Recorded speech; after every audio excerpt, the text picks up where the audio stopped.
Hello students, last lecture में जो हमने न्यूमेरिकल्स आपको दिया हुआ था वो एक बार मैं लिख देता हूँ कि find charge enclosed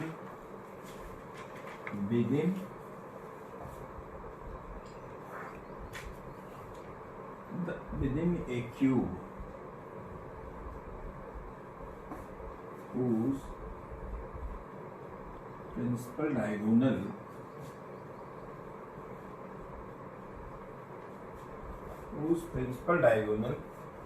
joins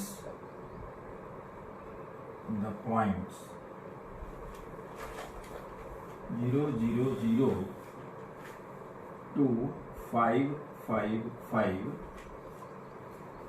kept in a space where electric potential varies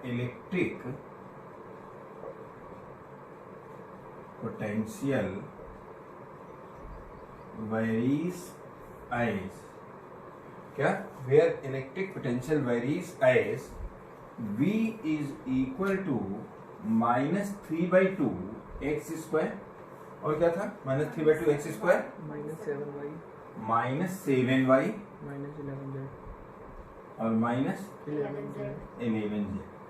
ये दिया हुआ था कि इलेक्ट्रिक पोटेंशियल जो है इस तरह से वेरी करता है किसी स्पेस में, और वहां पर कोई क्यूब है और इस क्यूब से, यहाँ पे क्यूब है, इस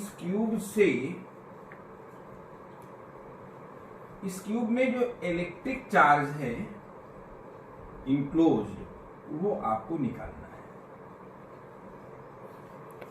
ये कोई क्यूब दिया है और ये दिया है कि इसका जो प्रिंसिपल डायगोनल है वो 0, 0, 0 और 5, 5, 5 को ज्वाइन कर रहा है। इसमें आप एक चीज ये ध्यान रखें कि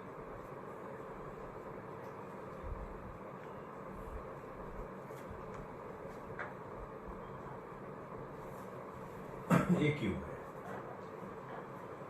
तो आप ये समझिए कि इसकी जो ये एज है एक्स एक्सिस एज्यूम किया जा रहा है, ये वाई एक्सिस एज्यूम किया जा रहा है, और ये क्या है जेड एक्सिस है। यहां पर आपको ध्यान ये देना है कि इलेक्ट्रिक पोटेंशियल तो स्केलर है, लेकिन इलेक्ट्रिक फील्ड इंटेंसिटी जो है वो वेक्टर क्वांटिटी है। तो सबसे पहले हम इलेक्ट्रिक फील्ड का एक्सप्रेशन निकालेंगे, ठीक। और इलेक्ट्रिक फील्ड का जब एक्सप्रेशन आ जाएगा तो आप जानते हैं कि फाई इज इक्वल टू क्या होता है electric flux, E scalar product A. और जब टोटल इलेक्ट्रिक फ्लक्स आ जाएगा तो phi will be equal to charge enclosed upon permittivity. तो इसका मतलब जो चार्ज इनक्लोज्ड निकालना है वो electric flux multiplied by permittivity, ये आपका फाइनल आंसर होगा। विशेष बनने की कोशिश करिए। इलेक्ट्रिक पोटेंशियल दिया है, हम इलेक्ट्रिक पोटेंशियल की हेल्प से इलेक्ट्रिक फील्ड इंटेंसिटी निकालेंगे, और जब इलेक्ट्रिक फील्ड इंटेंसिटी आ जाएगी, तो हम क्या निकालेंगे, टोटल इलेक्ट्रिक फ्लक्स। और जब टोटल इलेक्ट्रिक फ्लक्स आ जाएगा तब हम गॉस थ्योरम अप्लाई कर देंगे। यही तो गॉस थ्योरम है। इस गॉस थ्योरम को अप्लाई करने से ये क्या है, गॉस थ्योरम। तो जब आप गॉस थ्योरम अप्लाई करेंगे तो उससे फाइनली हमें चार्ज मिल जाएगा। बहुत आराम से इसको समझने की कोशिश करिए, क्योंकि ये एक न्यूमेरिकल, हालांकि आईआईटी में पूछा गया न्यूमेरिकल है, और तब पूछा गया है जब जेईई मेन और एडवांस नहीं हुआ करता था, सिंगल एक ही एग्जाम होता। तो इसको अगर आप समझ लिए तो काफी कॉन्सेप्ट क्लियर हो जाएंगे इलेक्ट्रिक फ्लक्स के, इलेक्ट्रिक लाइंस ऑफ फोर्स के और गॉस थ्योरम का। इसमें हम ये कह रहे थे कि अगर हम बात करें इसमें,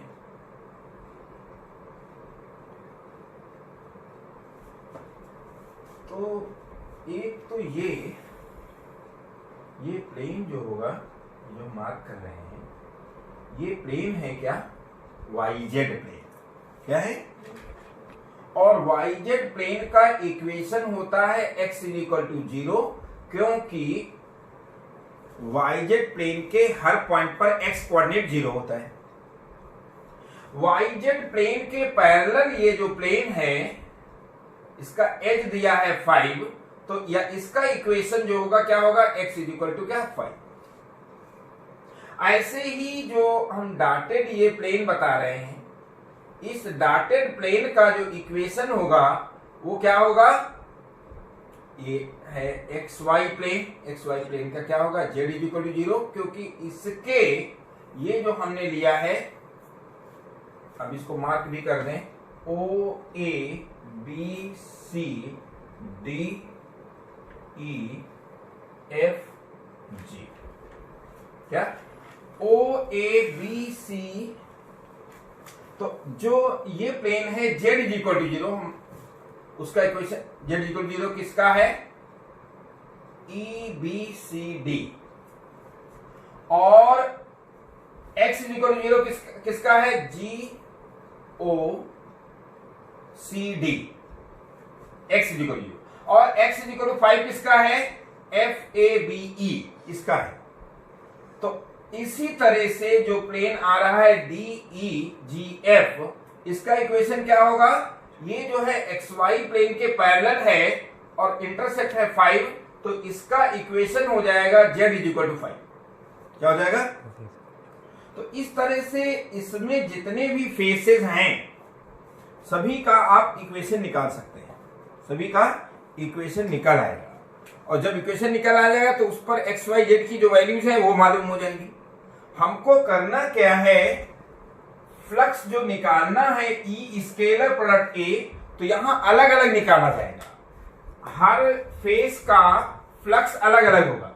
एरिया जैसे इसका दिया हुआ है, इसका एरिया दिया है FABE, तो इसमें जो एरिया वेक्टर होगा, तो सबसे इंपॉर्टेंट पॉइंट ये है कि normally outward direction is the direction of area vector, और ये क्या है, ये YZ प्लेन है, ये YZ प्लेन के पैरेलल है। YZ प्लेन पर परपेंडिकुलर लाइन होती है x एक्सिस, और x एक्सिस के नाम यूनिट वेक्टर होता है I यूनिट वेक्टर। तो सबसे पहले अगर हम निकालें EBAF, इसका एरिया वेक्टर निकालें, तो area vector for the surface क्या, FABE, अगर हम FABE सरफेस कंसीडर करते हैं, तो एक तो इसका इक्वेशन क्या होगा, x इक्वल टू 5, क्या होगा, और x इक्वल टू 5, जब एरिया वेक्टर ये नोट करेंगे, इसको हम लिखेंगे AX1, क्या, AX1, तो इसका एरिया वेक्टर बोलो कितना हो जाएगा, 5 इंटू 5 एरिया हुआ, और इस पर नॉर्मल वेक्टर है I यूनिट वेक्टर, इस पर नॉर्मल वेक्टर क्या है, I यूनिट वेक्टर। अब अगर हमें इस पर इलेक्ट्रिक फ्लक्स निकालना है, तो आपको इलेक्ट्रिक फील्ड इंटेंसिटी की जरूरत पड़ेगी, किसकी, इलेक्ट्रिक फील्ड इंटेंसिटी। और इलेक्ट्रिक फील्ड इंटेंसिटी के लिए आप जानते हैं कि V तो स्केलर होता है, electric field intensity E vector जो लिखेंगे वो क्या होगा, EXI unit vector plus EYJ unit vector plus EZK unit vector होगा, और EX जो कंपोनेंट होगा क्या होगा, minus del V by del x. मतलब आप इसे x के रिस्पेक्ट में डिफरेंशिएट करें, तो अगर हम डिफरेंशिएट करें, इसको इक्वेशन 1 डाल दें, तो हम यहां लिखेंगे डिफरेंशिएटिंग इक्वेशन 1, डिफरेंशिएटिंग इक्वेशन 1, आप del V by del x जब निकालेंगे, आप याद रखें कि x के रिस्पेक्ट में डिफरेंशिएट करेंगे तो y और z कांस्टेंट होंगे, तो ये हो जाएगा क्या, -3/2 इंटू क्या, x स्क्वायर का 2x, और y का 0 हो जाएगा, z का 0 हो जाएगा।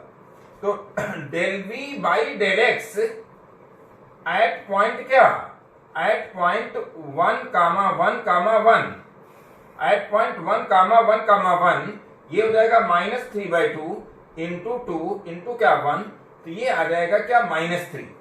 पिछली बार भी कई लेक्चर्स में हमने इलेक्ट्रिक फील्ड निकाला है इलेक्ट्रिक पोटेंशियल की हेल्प से डिफरेंशिएट करके, सेम वैल्यू दे रहे हैं, तो Ex will be nothing but minus ∂V/∂x, तो ये क्या हो जाएगा प्लस का 3, सॉरी प्लस का, अभी हम वेरिएबल ही रखते हैं, पर्टिकुलर पॉइंट पर नहीं नोट करते। इसकी एक खास वजह है क्योंकि 3x हमने यहाँ x रखा था 111 और बाद में नहीं रखा है, क्यों? क्योंकि x की वैल्यू इस प्लेन के लिए अलग है और इस प्लेन के लिए अलग है, तो हम x के टर्म्स में ही निकालते हैं, तो इससे क्या हो जाएगा 3x, ये वेरिएबल रहेगा। जब इससे जैसे x की वैल्यू बदलेगी इलेक्ट्रिक फील्ड चेंज होगी, लेकिन ये आपने x कंपोनेंट निकाल दिया है। अगर हम अब ये करें differentiating with respect to y, अगर हमें y के रिस्पेक्ट में डिफरेंशिएट करना है किसको, इक्वेशन 1 को, क्या डिफरेंशिएटिंग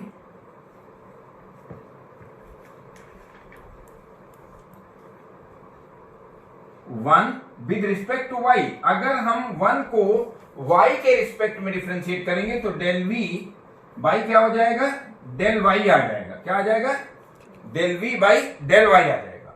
और अब आप x को कांस्टेंट मानेंगे और z को कांस्टेंट मानेंगे, तो डिफरेंशिएशन 0 हो जाएगा।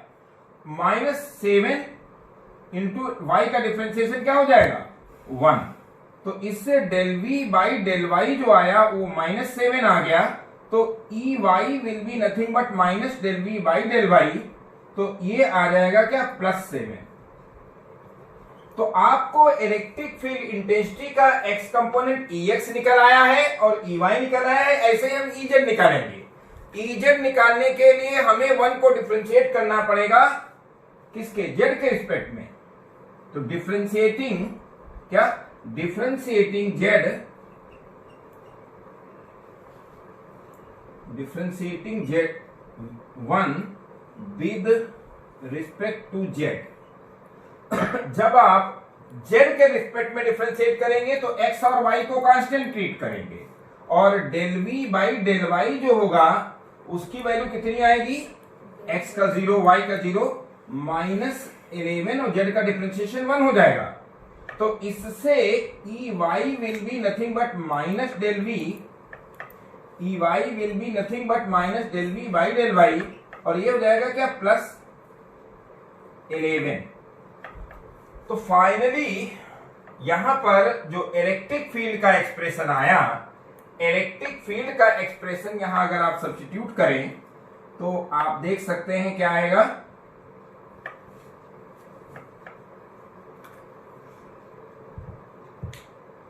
Differentiating equation 1 with respect to x, ∂V/∂x यहां से स्टार्ट कर देते हैं। तो आपको अब Ex कंपोनेंट मिल गया है, Ey कंपोनेंट मिल गया है और Ez मिल गया है। Ez, Ey, Ex, Ez, यहां पर सॉरी z रखना होगा, हमने डिफरेंशिएट z के रिस्पेक्ट में क्या लिख किया था भाई, तो differentiating 1 with respect to z, इसको जब z के रिस्पेक्ट में x का 0 हो जाएगा, y का डिफरेंशिएशन 0 हो जाएगा, कांस्टेंट मानेंगे। जब z के रिस्पेक्ट में कर रहे हैं तो x और y कांस्टेंट है, तो इन दोनों का तो 0 आ गया है और -11 इंटू z का 1 हो गया, तो इससे Ez हो जाएगा -∂V/∂z, क्या -∂V/∂z, और ये क्या आ जाएगा +11 आ जाएगा।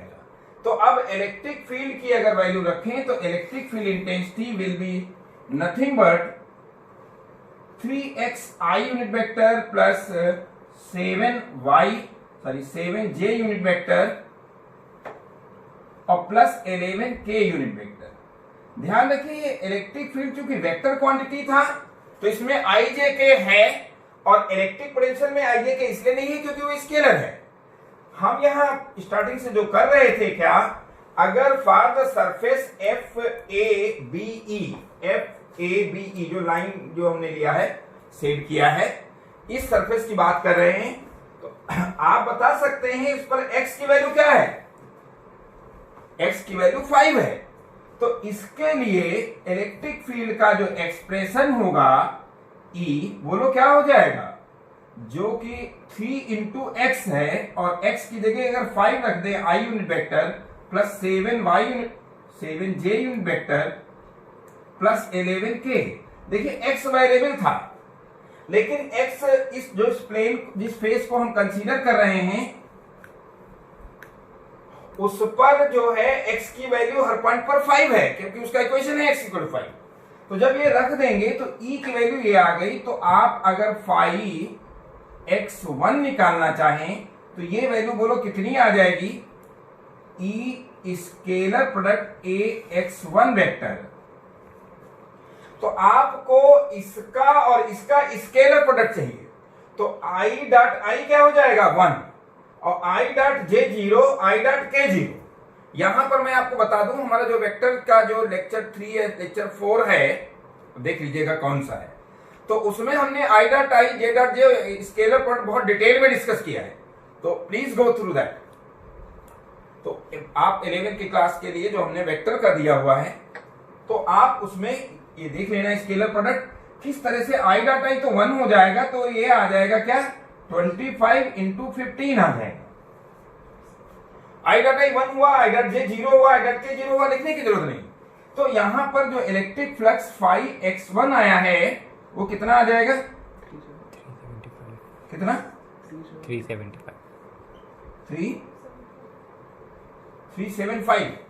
तो ये इलेक्ट्रिक फ्लक्स आ गया है किस सरफेस से, ये अभी आपने सिर्फ एक फेस कंसीडर किया है, और दूसरा फेस कौन सा लेंगे, फॉर फेस कौन सा, OCDG।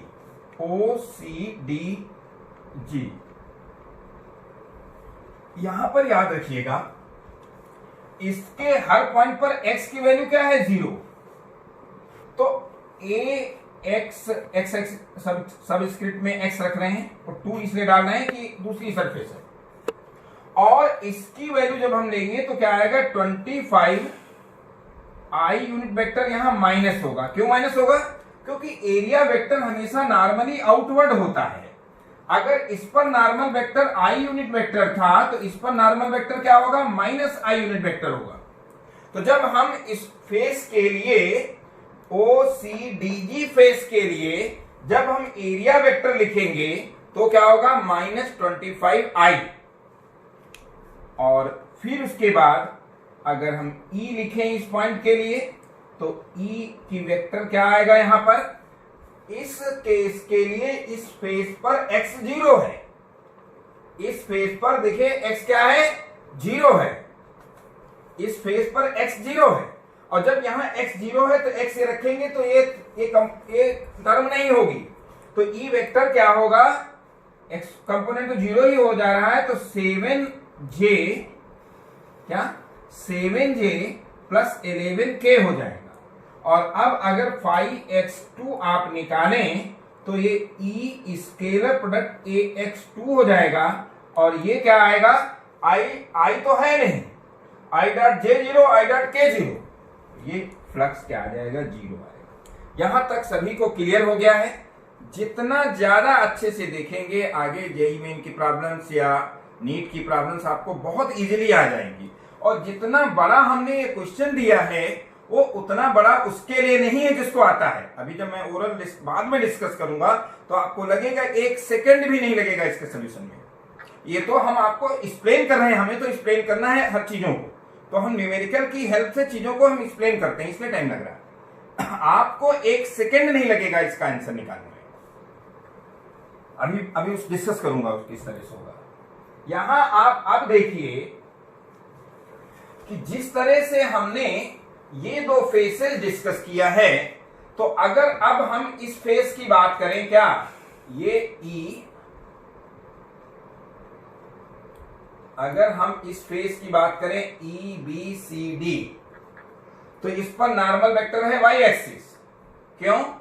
क्योंकि ये एक्स जेड प्लेन है, ये एक्स जेड प्लेन के पैरेलल है 5 डिस्टेंस पर। तो इसका खुद का इक्वेशन क्या होगा, जिस प्लेन की हम बात कर रहे हैं, कौन सा, ई बी सी डी अगर हम बात करें, तो इसका एरिया फिर वही 5 इंटू 5 25 ही होगा, एरिया 25 ही होगा। और यहां पर अगर बात करें यूनिट वेक्टर वाई एक्सिस इस पर नॉर्मल होगा, एक्स जेड प्लेन के परपेंडिकुलर होते हैं वाई एक्सिस, उसके अलावा यूनिट वेक्टर होता है के वेक्टर, सॉरी जे वेक्टर। तो यहां अगर हम लोग बात करें फॉर द सरफेस कौन सी है, for the surface E B C D, इस सरफेस की हम बात कर रहे हैं। तो यहां पर भी x, यहां पर अब x की बात नहीं है, यहां तो y की वैल्यू देखना होगा, क्योंकि एक्स जेड प्लेन का इक्वेशन होता है y इक्वल 0, और उसके पैरेलल जो प्लेन है उस पर 5 इंटरसेप्ट पर, तो y इक्वल टू 5 हो जाएगा। तो इसके लिए अगर ay1 वेक्टर आप लोगे, तो ay1 वेक्टर कितना आएगा, अगेन 25j यूनिट वेक्टर, क्या आएगा। अब अगर 5 की बात करें तो क्या होगा, ई स्केलर प्रोडक्ट क्या, ay1 वेक्टर। आप याद रखें कि इलेक्ट्रिक फील्ड का एक्सप्रेशन यहां कितना आएगा, यहां पर इलेक्ट्रिक फील्ड का एक्सप्रेशन जो आ रहा है, पहले लिख ही लेते हैं, इलेक्ट्रिक फील्ड का जो एक्सप्रेशन आएगा वो 3xi यूनिट वेक्टर और प्लस y है ही नहीं, तो क्या होगा 7j और प्लस क्या हो जाएगा 11k, क्या हो जाएगा 11k। आप बताइए 5y1 जो होगा ई स्केलर प्रोडक्ट ay1, तो कितना आ जाएगा, आप ये देखिए i डॉट जे 0, लेकिन j डॉट जे 1 और k डॉट जे फिर 0 हो जाएगा, तो आ जाएगा 25 इंटू कितना 7। अब देखें j डॉट जे 1 आएगा, बाकी तो i dot J 0, k dot J 0, तो इससे ये आ जाएगा कितना है 175 आ गया। लेकिन अगर हम फॉर द सरफेस कौन सी ले लें, अब हम अगर सरफेस ले लें इसी के पैरेलल क्या, OAFG,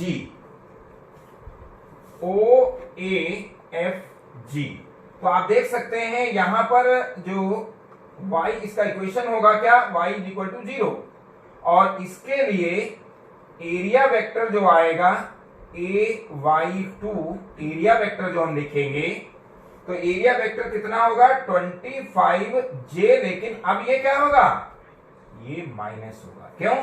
क्योंकि इस सरफेस पर नॉर्मल वेक्टर क्या होगा, y एक्सिस, लेकिन निगेटिव y एक्सिस। यहां पर क्या था, पॉजिटिव y एक्सिस था, तो यहां पर क्या था, प्लस j था, तो यहां पर क्या होगा, माइनस j होगा। आप देख सकते हैं यहां पर E वेक्टर जो आएगा वो क्या आएगा 3xi यूनिट वेक्टर और प्लस क्या 7j और प्लस क्या 11k, तो आप देख सकते हैं 5y2 जो आएगा वो कितना आएगा -175 आएगा। पूरी बात समझिए, 5y1 जो आएगा वो कितना आएगा -75। क्यों, ऐसा क्यों हुआ कि पिछला जब हम x एक्सिस ले रहे थे तो यहां पर 0 था, यहां 5 था, और इलेक्ट्रिक फील्ड का जो कंपोनेंट था उसमें x इन्वॉल्व था, लेकिन इसमें जो y है ही नहीं और z है ही नहीं, तो इस सरफेस से जितना पॉजिटिव आ रहा है इस सरफेस से उतना ही निगेटिव आ रहा है। ऐसे ही जब आप z एक्सिस के लिए कंसीडर करेंगे कौन, GFED, तो अगर हम इस सरफेस के लिए कंसीडर करेंगे तो जितना प्लस में आएगा, ये आपके लिए मैं होमवर्क छोड़ता हूं, उतना ही क्या आएगा माइनस, तो 0 हो गया। यहां पर प्लस माइनस क्या हुआ, 0 हो गया। इलेक्ट्रिक फ्लक्स कहां से आ रहा है, सिर्फ और सिर्फ 375, क्या आ रहा है, क्योंकि इसके लिए निगेटिव है ही नहीं। जब ये निगेटिव वाला आ रहा है तो वहां x 0 है, x 0 होने से इलेक्ट्रिक फील्ड का ये कंपोनेंट जीरो हो जाता है, जिससे कि इलेक्ट्रिक फ्लक्स जीरो आ जाता है। बाकी के केस में जितना प्लस आता है उतना माइनस आता है। तो आप देख सकते हैं कि इलेक्ट्रिक फ्लक्स टोटल कितना आ गया, 375। एप्सिलॉन फिक्स वैल्यू होती है, फ्री स्पेस है तो 8.85। तो चार्ज कितना आ जाएगा 5 इंटू ई, और 5 कितना है 375, और ई आप जानते हैं अगर फ्री स्पेस है, फॉर फ्री स्पेस तो एप्सिलॉन नॉट हो जाएगा, तो इंटू 8.85 इंटू 10 की पावर -12। तो ये आप देख सकते हैं, यही फाइनल आंसर आप कैलकुलेट कर लेंगे। ये पिछला क्वेश्चन जो है काफी टफ हो गया था, तो कुछ सिंपल न्यूमेरिकल्स दे रहे हैं गाउस थ्योरम पर। न्यूमेरिकल्स हेडिंग डाल देता हूं मैं इसीलिए, क्या न्यूमेरिकल्स नहीं होगा तो इसी टाइप का एक और क्वेश्चन है, वो भी आईटी में पूछा गया है। तो थोड़े से सिंपल क्वेश्चन करने के बाद एक बार उसको फिर से ले लो, जिससे ये कॉन्सेप्ट और अच्छे से समझ में आएगा। तो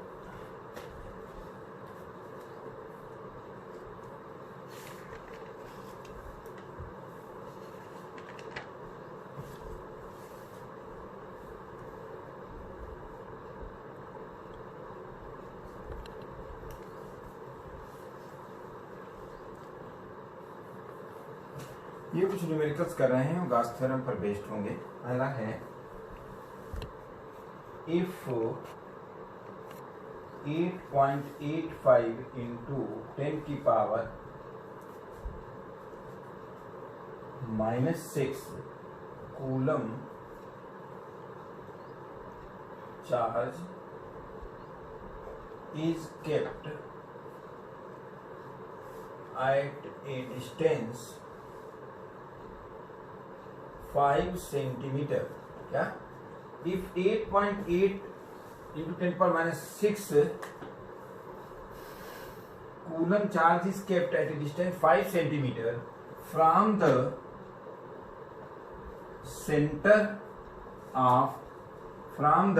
center of a square surface of side 10 centimeter, find electric flux linked with this surface। और दूसरा दे देता हूं, if 8.85 microcoulomb charge is kept at the center of a hemisphere of radius 20 centimeter, क्या if 8.85 microcoulomb charge is kept at the center of a hemisphere of radius 20 centimeter, find electric flux, क्या find electric flux linked with this Gaussian surface। ये दो question पहले discuss कर लेते हैं, और उसके बाद फिर कहीं तो एक थर्ड और लिख देता हूँ, एक क्वेश्चन और लिख देता हूँ कि if A hemisphere of radius r is kept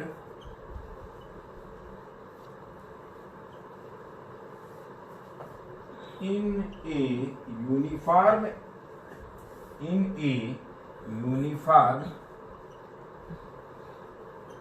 electric field E, uniform electric field E, find electric flux linked with the curved surface of hemisphere से हम देखें तो कोई एक स्क्वायर सरफेस दिया हुआ है और इसके 5 सेंटीमीटर यहां पर अगर 3D फिगर माने तो ये सरफेस है तो ये सेंटर, तो आप इसको कंप्लीट क्यूब बना लेंगे। जब ये क्यूब हो जाएगा तो क्या होगा, गॉसियन सरफेस हो जाएगी। जब ये गॉसियन सरफेस हो जाएगी तब आप इसे 5 सेंटीमीटर पर है यहाँ पे चार्ज, तो जब ये गॉसियन सरफेस हो जाएगी तो electric flux will be nothing but Q upon epsilon naught. तो Q कितना है 8.85 इंटू 10 की पावर -6 और एप्सिलॉन नॉट होता है 8.85 इंटू 10 की पावर -12, तो ये 10 की पावर 6 आ गया। लेकिन ये सभी फेसेस से है, आपको सिर्फ एक ही फेस से निकालना है ये, तो बाय 6 कर देंगे। तो what will be the answer, electric flux linked with the square surface will be 10 की पावर 6 बाय 6 विल बी 10 की पावर 6 बाय 6।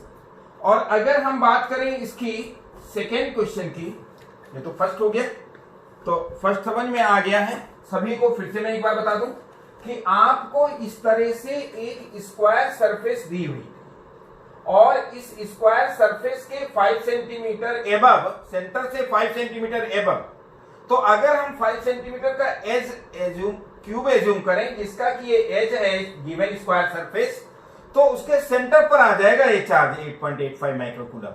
तो अब चार्ज इस पर अगर गॉस थ्योरम अप्लाई कर दें according to which phi is Q upon epsilon naught, Q की वैल्यू दिया, ये दिया तो 10 की पावर 6 आ गया। But the 10 की power 6 is the total electric flux with the whole cube with all the 6 surfaces of the cube। तो आपको तो एक से ही निकालना है, तो divided by 6, 10 power 6 by 6 will be your answer. हम अगर बात करें क्वेश्चन नंबर 2 की, तो क्वेश्चन नंबर 2 भी कुछ उससे ज्यादा हटके नहीं है, अलग नहीं है। क्वेश्चन नंबर 2 में इन्होंने कहा है कि ये कोई हेमीस्फीयर है, हेमीस्फीयर के सेंटर पर चार्ज दिया हुआ है 8.85 माइक्रोकूलम। तो आप क्या करेंगे, देखिए गॉसियन सरफेस क्लोज्ड होती है, तो आप इसे हेमीस्फीयर को आपने एज्यूम कर लिया क्या, spherical Gaussian surface with centre which is the centre of the hemisphere. तो अब इससे टोटल इलेक्ट्रिक फ्लक्स, फिर अप्लाइंग गॉस थ्योरम, क्या अप्लाइंग गॉस थ्योरम क्या होगा, total electric flux phi will be Q upon epsilon naught. तो total electric flux will be 8.85 into 10 की power -6 दिया हुआ माइक्रोकूलम, और अपान क्या होगा 8.85 इंटू 10 की पावर -12, ये आ जाएगा 10 की पावर 6। लेकिन 10 की power 6 is the electric flux linked with the whole surface. The required electric flux will be required electric flux जो कि सिर्फ हेमीस्फीयर से है, तो 10 पर 6 बाई 2 हो जाएगा यहां पर, क्या हो जाएगा। अच्छा, अब अगर हम आते हैं थर्ड क्वेश्चन पर। थर्ड क्वेश्चन कई तरह से डिफरेंट कॉम्पिटिटिव एग्जाम्स में पूछा गया है कि कई बार इसको इस तरह से हेमीस्फीयर भी कह दिया है या कोन भी कह सकते हैं, वो बात एक ही होगी। अगर कोन होता तो भी यही होता है। यहां इन्होंने ये कहा है कि कोई हेमीस्फीयर इस तरह से दिया हुआ है और ये यूनिफॉर्म इलेक्ट्रिक फील्ड में है। आप बताइए, यूनिफॉर्म अगर इलेक्ट्रिक फील्ड में कोई हेमीस्फीयर दिया हुआ है तो टोटल इलेक्ट्रिक फ्लक्स कितना हो जाएगा, 0, क्योंकि जितनी लाइन्स इससे आ रही है उतना ही फ्लक्स बाहर जा रहा है, तो जितना प्लस है उतना माइनस है। तो total electric flux linked with the क्या, फाई प्लेन, और प्लस क्या होगा फाई कर्व, ये 0। क्यों, क्योंकि टोटल इलेक्ट्रिक फ्लक्स अब इस केस में क्या हो जाएगा, 0। और जब टोटल इलेक्ट्रिक फ्लक्स 0 हो जाएगा तो आप देख सकते हैं कि phi plane plus phi curve, तो फाई प्लेन क्या होगा, ई इंटू